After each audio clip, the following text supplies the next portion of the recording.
TopMedTalk. Hello and welcome.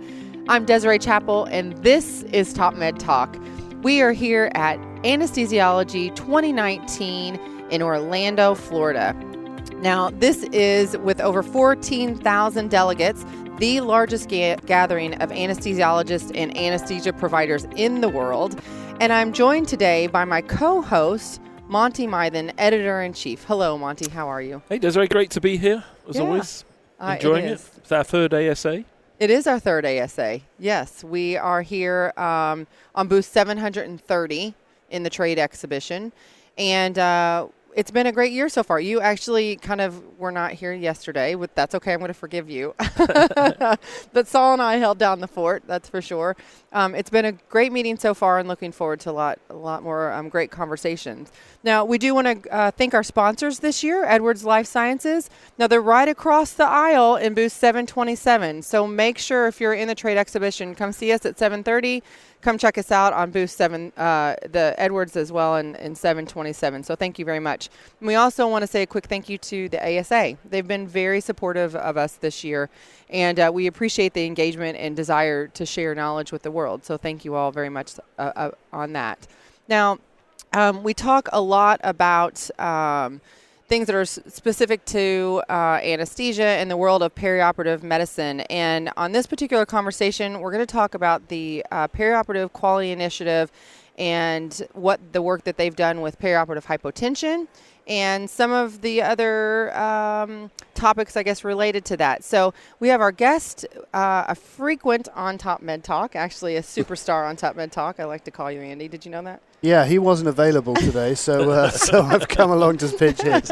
So our guest today is Professor Andy Shaw from the University of Alberta, Canada. Morning, everybody. And he is actually on the board of POQI as well. That's right, yes. Yeah, so thanks for joining us, Andy. You're welcome. Thank you for having me back. Well, of course. Always a pleasure to come, especially at ASA. It is, yes. What a great meeting. So, loaded question from me, Andy, just because everyone may not be up to speed yet. What is a POQI and where do you find it? Yeah, so POQI, what does it stand for? It stands for the Perioperative Quality Initiative. It's an international, multidisciplinary, not-for-profit organization whose goal and intent is to improve the quality of perioperative medicine everywhere it's practiced, so all around the world. And the mechanism we use to do that is a series of consensus conferences. You've been to all of them, in fact, on subjects, on topics of interest related to perioperative medicine and the delivery of perioperative healthcare services. So it grew out of a similar acute care initiative, initially focused on renal medicine, called ADQI, the Acute Dialysis, or now Acute Disease Quality Initiative. And we had the idea, I guess about 4 years ago now, to do something similar for perioperative medicine. And since then, we have now held 7 consensus conferences. We've focused on enhanced recovery subjects, we've focused on fluid, we've focused on opioids and pain relief. And our most recent one, I think, is what we're going to talk about a little bit later on non-cardiac surgical acute kidney injury. So the output from all of those conferences is published in the literature. We've got something like 20 or so primary publications and accompanying all open source and accompanying editorials.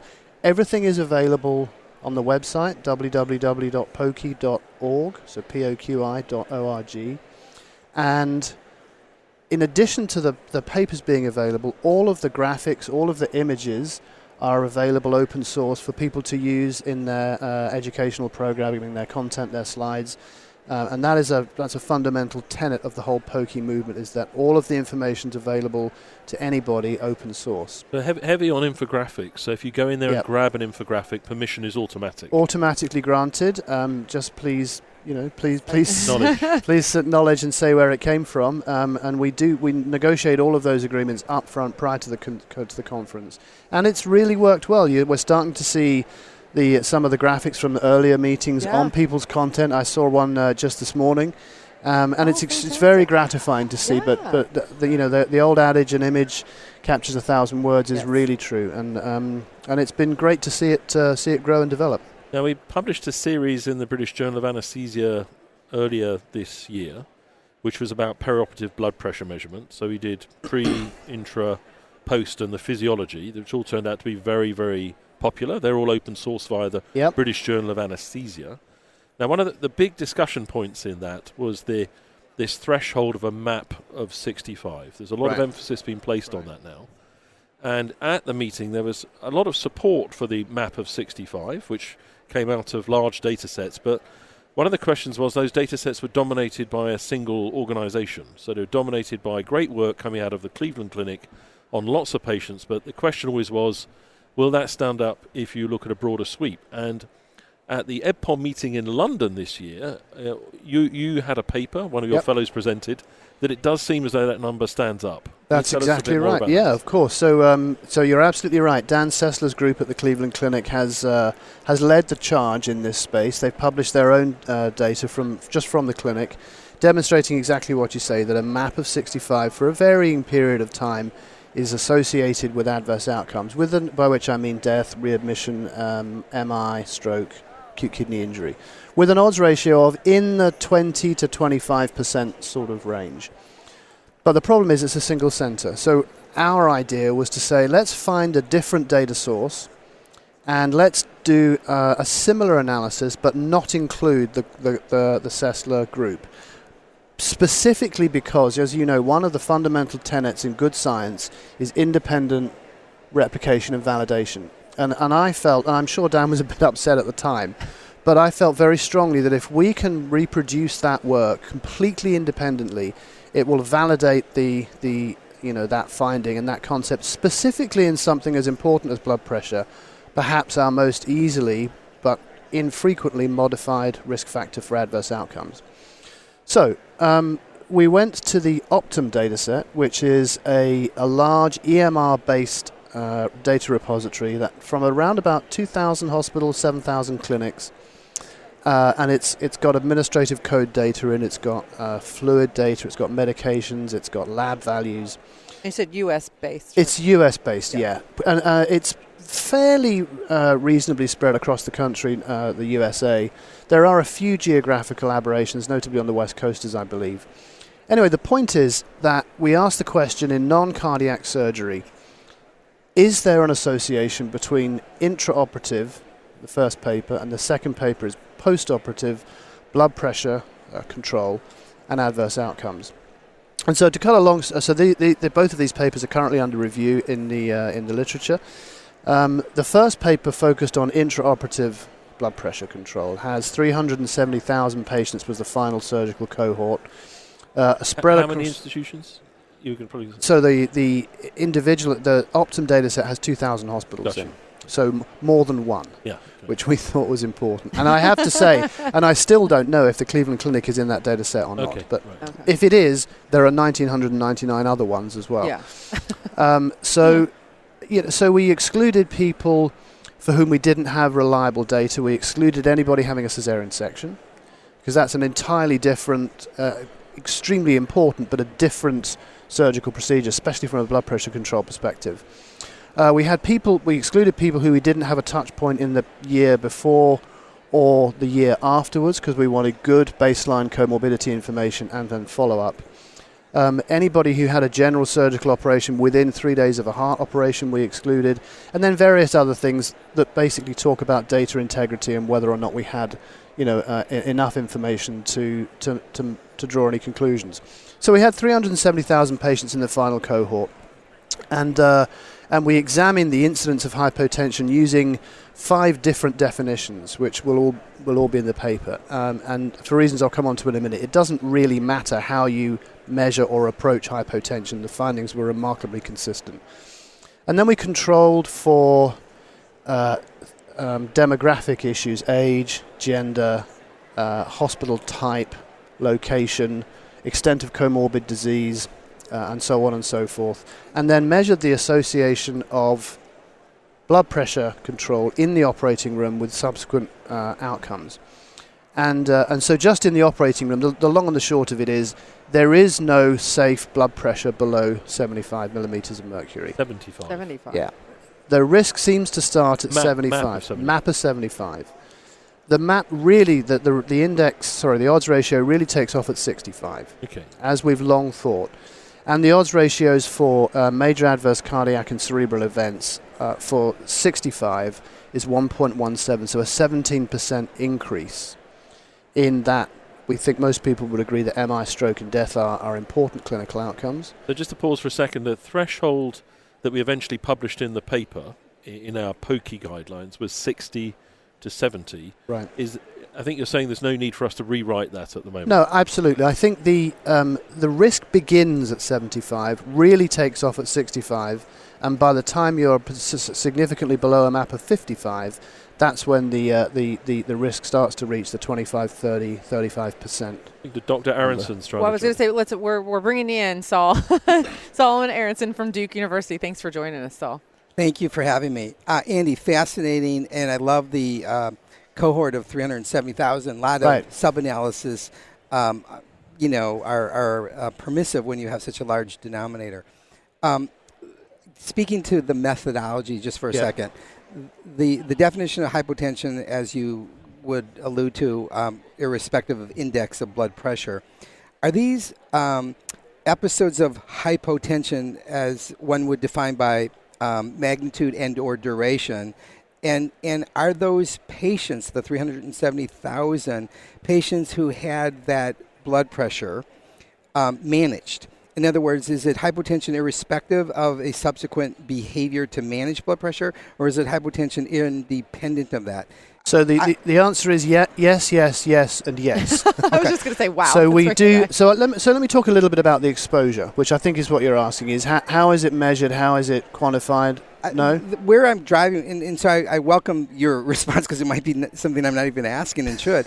but where I was going with that is, I think it would be interesting if there was that association irrespective of it being managed. Right. And what kind of management would be interesting in that? Do the patients with resistance-related low blood pressure have a different outcome compared to the hypovolemic patient with low blood pressure? So we did not get into whether it was managed or not. We hoped that obviously it was.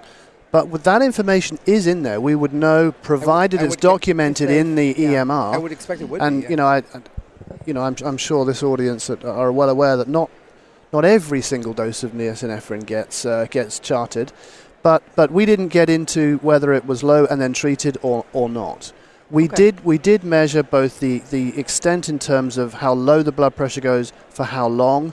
The product of that, the so-called total area under each of those thresholds. Right. And I should say that the threshold is the drop from the baseline, which was the most immediately available blood pressure prior to induction. So it's a real, and we only included patients for whom we had that information. So it does, and as I was saying earlier on, it doesn't matter how you measure it, whether you like the total duration, whether you like the absolute depth, or whether you like a relative drop, although the absolute numbers actually turned out to be more, I guess, predictive of subsequent adverse outcome, which we liked, because if you don't know what the baseline number is, then a 10% drop in MAP, what does that mean? People find that hard to totally agree to relate to. It's more simple. Another point of clarification from the methodology. Yeah. When you say your signal began at a 75-ish threshold, which is a little bit higher than we had previously presumed to be meaningful, did you link that to baseline blood pressure? In other words, a theory is those people who come hypertensive would have their thermometer set with a shift to the right. Yeah, that's so that change, the absolute change is just from whatever the number is, it's an absolute number of 75. The relative change, however, is linked to that starting baseline. But it is not as clearly linked as the absolute numbers. For precisely that reason, this idea of white coat hypertension immediately before you go to sleep, do you have a bigger drop with induction or not? It doesn't matter how you measure it. The risk seems to begin below a MAP of 75, and that's why I think that's really important. That is right. It is. Because if it's a little bit higher, but it's no surprise that we were right in that 60 to 70 sort of window before.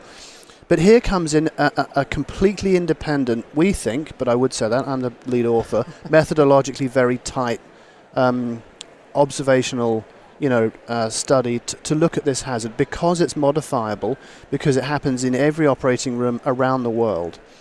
One quick comment about the design of this type of research. People will always criticize observational research because it's potentially confounded, and that's absolutely true.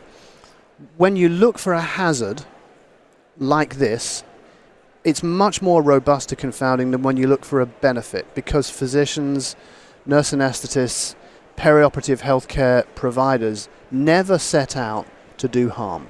They always set out to do benefit. So if you happen to find evidence of a hazard, arguably it's much more robust to sort of missed confounding. We actually developed a model to predict hypotension in about 2/3 of the patients and validated that model in the other third, and it was extremely robust, about a C-statistic of about 0.9. So the modeling side of this work is tight. Can you give us some clues on which sort of things were predictive? Obvious things? All the usual suspects: comorbid disease, extent of surgery, and even if you control for the duration of the surgery, the bigger, more complex procedure, older people. Interestingly, people with preoperative hypertension, and I think that's what you were alluding to. And everyone blows. The old joke about avoid hypoxia and hypotension. Well, guess what? Turns out it's for real. Exactly. But blood pressure is such a simple concept, but so difficult to optimize and manage, both in the community and specifically in the peri-op setting, where patients get confused about should I take this medicine or not that, and you can get different advice from different members of the same group. So this is a space that is incompletely developed, we think, because of this new data, very important and modifiable. And I think it might just be boring old blood pressure, but it really, really matters. Just one thing, just before you ask your next question, Sol. The overall incidence of a MAP of less than 65 is about 20 to 25%. So every fourth operation, it has potentially, has evidence of a modifiable risk factor. And it's not just a sore throat, or a bit of tummy ache afterwards. It's MI, stroke, death, acute kidney injury. Sorry, Sol. No, fascinating data, and congratulations on this study for sure. Hope our reviewers are listening. For those of you who are listening, but I think you teased on a point that we spoke about before the session, and I think it deserves focus. A hazard index is perhaps, as you state, easier to demonstrate than a beneficial one. Really important point. The concern, if you will, is to leap too far forward too quickly, and to presume that this commonly observed thing called low blood pressure, now we know the definition of that better, is something we can mitigate by our behavior and reverse, if you will, that hazard index. And I think that's not what you showed, and I think it's really important to state that clearly, because the next step is a more challenging step, necessary, but it isn't what you showed, and I think we need to make that point. Yeah, I agree. I think it's the job, and we've done this before with antifibrinolytics, with fluid type. The role of this sort of research is to put a red flag up the pole and say, hey, everybody, this is really common, widespread interventions and or risk factors, and they are potentially contributing to a modifiable problem. And that's the role of this work. It's not to say you need to be above X or above Y for this type of surgery or not that, or importantly, or even how you get there. Our job is to raise awareness and say, this is a thing, it's a problem. Now it'll be a different type of research to investigate how best to mitigate it. We don't even know, Sol, if you do prevent this, is that associated with an improved outcome? Exactly. Because if this is all confounding, and I'll say publicly, I cannot believe it is. We've tried so hard to find those confounders. If there's something that we've all missed, that Dan has missed, and Dan doesn't miss very much, as you know, that is causing a 25% increase in the incidence of stroke, death, readmissions, and we've missed it, then shame on us. It's not really plausible. It's possible, but I don't think it's probable that we've missed that. Fair enough. Very, very important point. I think there's something teleologically inviting about making that sort of causality association, but I think we have a burden and responsibility. Oh, absolutely. Absolutely we do. But you're right. It's so attractive to think, if low blood pressure is bad, all I got to do is prevent low blood pressure and then everything will be good. That is almost certainly too simple. Well, you have to figure out what, Right. dive a little bit deeper into it. I think it's so interesting because I think what this study does and what I think we as anesthesia providers specifically, and for me, going into the OR every day, it has made me think about that because I don't think about blood pressures, being it's like 70 and 75. I'm like, they're fine. But then now I'm much more aware of it. And the fact that 25% of our cases, experience hypotension.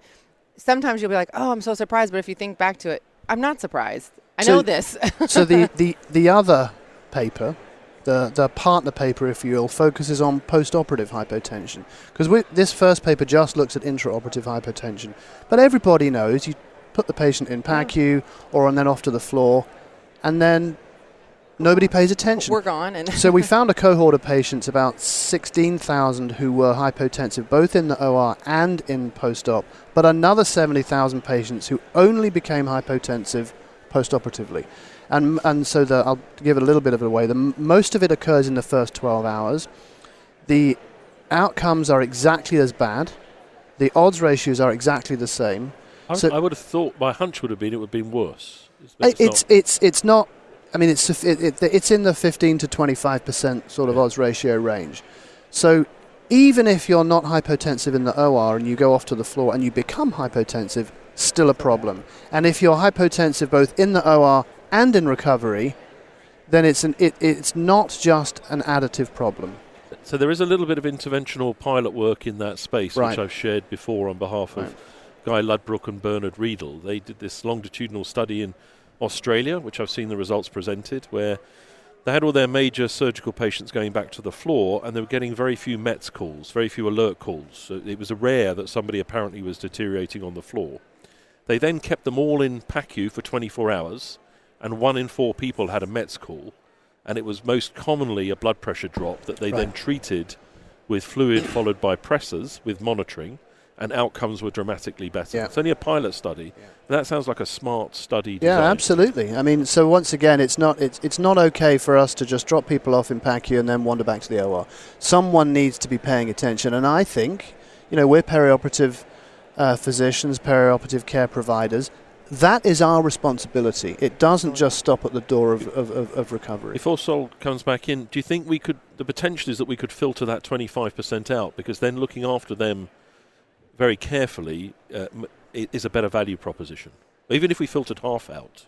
You mean if we reduce half of the observable risk? If we could identify the 50%, for example, that were the high risk group, which I think you were referring to with your scoring, I get the impression that if you have intraoperative hypotension, that you're more likely to get post-operative hypotension. But you said it can be exclusive. Yeah, not necessarily. There are patients that have one of each, and there are patients that have both. There are patients that have none. In fact, the number of people that get away with an operation and a post-op recovery period and without an episode of hypotension is the minority. Right. Oh. And that's that's us looking at our own practice and saying, we ought to and we can probably do better. So again, the denominator of 370,000 is significant in that I'm screaming for sub-analyses. And And the question that I would ask you to ask with that data set, and it goes to my DNA of blood pressure, vascular biology, and physiology, is the type of blood pressure itself is meaningful. I think it portends different pathophysiology of vascular circulation. And so hypotension is not hypotension, just like hypertension. And so when you speak to the odds ratio of end organ dysfunction, albeit head, heart, or kidney, there are different perfusion driving pressures that are material. When you look at pressure as a component of perfusion, I would love to know, to be more elegant, to be more physiologic, is it meaningful in that subset of hypotension patients if the diastolic was more likely to portend myocardial dysfunction outcome, was systolic more likely to portend cerebral et cetera, et cetera. Yeah. I think I weight that analysis because I think it's meaningful. Yeah, that data this is MAP, remember, but that it was derived from a systolic and a diastolic. So that all of that information's in there and available for all different operation types for each different outcome. The interesting thing about, and what we haven't really talked about, is the concept of dose response. But when you see the figure in the manuscript, you'll see that for every outcome, 75, 65, 55, there's clear evidence. It's not really a dose, but an exposure severity, if you will, and response in terms of increased odds ratio. Which blood pressure is the most important really matters. I agree with you, and I have no idea. But you have to choose one for operational purposes for doing the research. But with the advent of large, wide-scale EMRs, we have that information now. We can know the answer to that question. All we have to do is ask it. But certainly pre-clinically, in other words, in the human physiology lab and in the animal laboratory, where you can control all of these variables much more closely, hypovolemic and or low-flow hypotension is much more damaging, as you might guess, to end organs than hypervolemic, specifically, especially the gut, for example. Exactly. The gut, if you're just slightly hypovolemic and you squeeze, you're starting to kill the gut, and the kidneys are shortly behind. But that's the bit. Yeah. The brain is, hierarchically, is the most protected. Yeah. So. And we've evolved across millions of years to protect the brain. Right? And of course, coming to this through the lens of cardiac, which is where I live, the patient with increased LV mass and a thick hypertrophied ventricle who experiences just a little bit of diastolic pressure that we would otherwise presume to be not relevant. I'm curious, is there a predilection for that patient who has diastolic hypotension to more likely than not have myocardial dysfunction as right? I don't know the answer to that. And similarly to the kidney with respect to its markers of perfusion that are so I think index specific. With the kidney, it's even more subtle than that, because I think the relationship between whatever the right perfusing pressure is, be it MAP, diastolic or whatever, and CVP, the back pressure on the kidney, is really important. Right. Not because it's back pressure on the glomerulus, because of course it's not, but it is the back pressure on the soft kidney inside the tight capsule. So this idea of the Monroe-Kelly doctrine also applying to the kidney, I've always thought is a problem. And you see it clinically, patients with right heart dysfunction and a high CVP get control of the CVP, mysteriously they start peeing. On that point, Desiree, I'm going to come in because I know we're against time. We promised to just mention briefly the POQI ADKI meeting we've just recently come back from in Cambridge in England. Yeah, so that was the most recent in our series. It was in conjunction with our, if you will, big brother, the ADKI organization, to look specifically at post non-cardiac surgical acute kidney injury. And I think I was involved in the definitions group, and the thing I will mention as being of most interest is this concept of post-operative acute kidney disease. Now, like SCUBA, AKI has kind of become a word, right? Some people think it stands for injury, some for insufficiency, but everyone knows what they're talking about. But there's a group of patients between about 7 days where the KDIGO criteria definition for AKI stop, and then before 90 days, which is where if you still have renal dysfunction at 90 days, that means you have CKD by definition. There's a space in there. Chronic kidney disease. There's a space in there where we don't really have a good way of thinking about. And the suggestion from the group is going to be that acute kidney disease, which is tracking what happens in the non-surgical community, is the phrase we should use for that. So it's disease that sort of starts developing in the first week, either persists or starts afterwards. And the rationale for that is if on post-op day 9 or 10, if you've been perfectly fine from a renal perspective and now you suddenly develop AKI, that's probably not post-op. It is from the concept, from the fact that it happened after the surgery, but it's not related to the surgery. So I think that when the results come out, as I think they're going to come out, the way they're going to come out, one of the big, probably one of the most detailed discussion points was about post-operative screening. Recognise everyone. I think most people are aware now, even if they haven't logged it properly, that there's no such thing as a benign perioperative creatinine bump. Right. It always means something. Right. And not an insignificant number of those patients go on to get AKD and then go on to get CKD. Right. So the lifelong price of it is huge. Right. The big missing part of the equation, a bit like post-operative blood pressure measurement, is we're not necessarily screening for what happens to the patient who gets the creatinine bump. Right, and the other thing that we don't do is follow people up. Exactly. So one of the outputs from this meeting is the concept of the kidney health assessment, which is a combination of renal function and structure. And it can be as simple as a urine dipstick and measuring the urine output, or as complex as real-time optical GFR and or some of the novel cell cycle stress biomarkers. But as a minimum, if I had a 50% increase in my creatinine post-operatively, right, someone should make sure that gets better. Yeah. And further down the line, someone should dipstick my urine to make sure I don't have new proteinuria and now have damaged beans. Absolutely. So we are a big cause of ongoing chronic kidney dysfunction.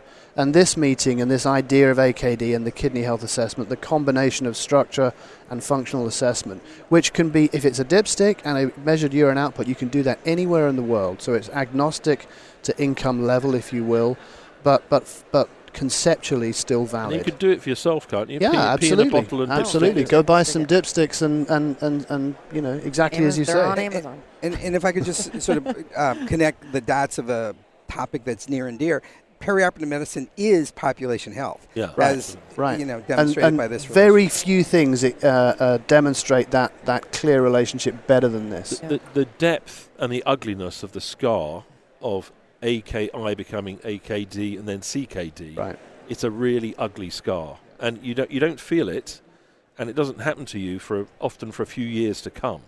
And then the burden that is related to that is horrible. You know, people talk about AKI as the commonest disease that you've never heard of. And because people don't come in saying, "Oh, doctor, my kidneys hurt."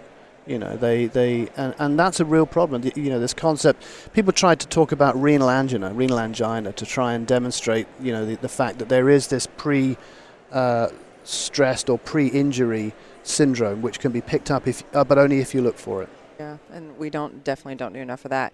Wrapping up, a couple takeaways from that. You said that it's easy for follow-up, you know, dipsticks. But what were a couple other takeaways from that ADKI POQI regarding? I think the executive summary of the intraoperative component of it is look after people as well as you can. Now we say we're doing that already, but the greater awareness of both volume, flow and pressure and avoiding hypoxia and hypotension is very real. Right. And it's very real, you know, we're just recognizing the fact that it's a lot of instability there. I think it underscores that we are really at the nascent stage of the science of perioperative medicine, and that this is a signal that is screaming for us to understand cause and appropriate response now that we know the signal is real. Yeah, but we think this sort of work, this thinking demonstrates to the larger medical community who we are, what we do, why it matters, the fact that it is population medicine, it's not just dialing a vaporizer in the operating room. And for those people who are listening that are struggling to see the value proposition of perioperative medicine, this is it, right here. And there was clever new science alluded to. Certainly not clever, Monty, as you know. In other words, we might see stem cell therapies in the future, but everything that we came up with was basically extracted from the KDIGO existing guidelines. Exactly. And it's avoid the poisons and look after the tissues. Yeah, it sounds so obvious and so easy to do, but we just seem not to do it. And I think that's an important message, is it doesn't need to be high-tech or expensive. And it can't be if we're going to improve care, surgical care around the world. It has to be simple. It has to be fundamental. And it turns out that there is important work we can do that doesn't need to cost a fortune. And that's what we're trying to point out. I love metaphors. I love analogies. It just helps me think about the lighthouse, if you will, as a symbol of this society. Right. And we haven't drifted so much as we've just now are taking this to another dimension. We're taking this to a much more sophisticated derivative of what that means. The specialty is alive and kicking. This, you know, need to be vigilant is ever so important. We're just defining vigilance in a level of sophistication that heretofore hasn't been our calling. Last thing I'll say, because we were in the room with a lot of nephrologists and experts as well, there is no such thing as a bit of a creatinine bump. That is normal. Right. It is not normal. It does not need to happen. It is potentially completely avoidable. So if you see it in all of your patients, you're doing something wrong. Yeah, you can't ignore it. Yeah. No, you shouldn't just say it's just a little bump. It'll go away. Yeah. Well, you guys, that was a fantastic conversation. Thank you very much. We could continue, I'm sure, as usual. Andy. Clock has run out on us again. As usual, yeah. Thank you again. You're welcome. Thanks for the opportunity to come and talk about our work. Well, it's always and not just TopMedTalk, but thank you for all your work. This is great stuff. Thank you for having us. It's been great. It's been good stuff. So TopMedTalk listeners, thank you so much for everyone that listens every day. Thank you to those that listen anytime. But if you're not a regular listener, please subscribe to TopMedTalk.com. Monty, what are they going to get if they subscribe today? They're going to get, we've got 2 new box sets out. We put out the Perioperative Coach and we put out the Editor's Picks. Because we've got such an overwhelming back catalogue now. We've started to put it out in sort of albums, best of, blah, blah. Which is great. And I think the impact that we've had a 20,000 plus download week. We have. Amazing. 20,000. More downloads this week than there are people at the ASA. Which is, that's quite a week. And only 19,500 of them have been from you, right? All of easy, you, easy. Every one of you 20,000 listeners out there, thank you.